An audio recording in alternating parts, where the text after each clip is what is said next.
বোনের আবদারে আমি দুপুরবেলায় হাঁটতে হাঁটতে যাচ্ছি এখন দোকানে। দোকান যেতে গিয়ে রাস্তার ধারে একটা বাড়িতে দেখলাম কি সুন্দর সব ফুল লাগিয়েছে, দেখতেও কি ভালো লাগছে তাই না?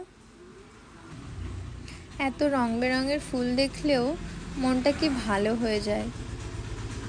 দেখো ওখানে গাঁদা, চন্দ্রমল্লিকা, এই দিকটায় পিটুনিয়া।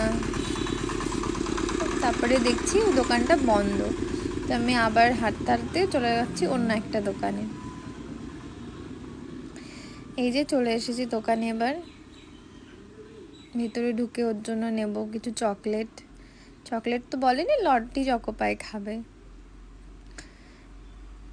এই যে নিয়ে নিলাম লটি চকোপাই, একটা কেক আর একটা গুড ডে। নিয়ে এসে ওই যে বসে আছে দেখো, ওই যে ওকে দিলাম। দেখে তো খুব আনন্দ পেয়েছে। আমার এই ছোট্ট ব্লগগুলি ভালো লাগলে ফলো করে এবং শেয়ার করে দেবে।